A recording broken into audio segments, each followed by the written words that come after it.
Oh, yes, mambo vipi? Leo nimevaa hivi kwa sababu kuna upepo wa vumbi sana today. Yaani dust. Yaani ule upepo unakuja kabisa. Sasa nimevaa hivi kama kujiprotect mwenyewe. Sasa nilikuwa nataka niseme hivi, unajua kama mtu unaona umwezi, wanasema uungane naye. Sasa lakini leo najizungumzia jambo ambalo limetokea la ukweli.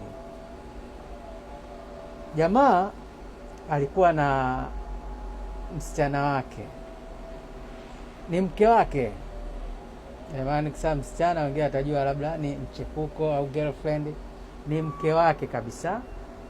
Sasa huyu jamaa alikuwa anapata story kwamba mke wake kuna jamaa anatembea naye. Sasa jamaa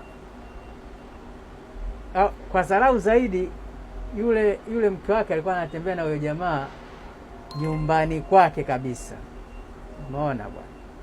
Sasa jamaa alipopata zile story akasema ngoja afanyaje, asichunguze, na akimkuta kweli mke wake na mwanaume mwingine, basi atahakikisha huyo mwanaume naye atachezea kama anavyomchezea mke wake.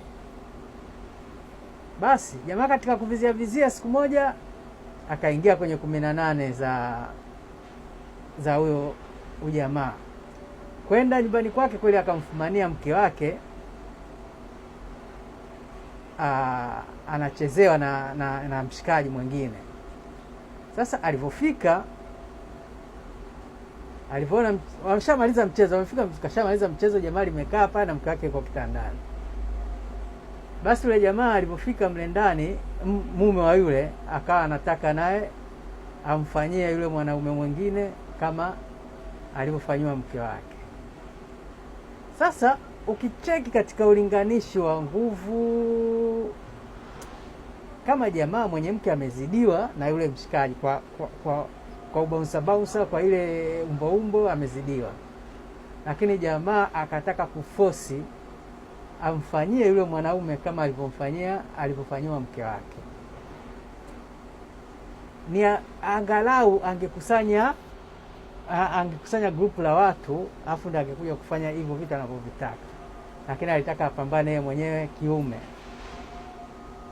Basi akapambana sana na yule mshikaji. Katika kupambana matokeo yake akashindwa nguvu, akazidiwa nguvu. Kuzidiwa nguvu, yule jamaa ni mchepuko wa mke wake. Matokeo yake yule mwenye mke naye akafanywa kama alivyofanywa mke wake.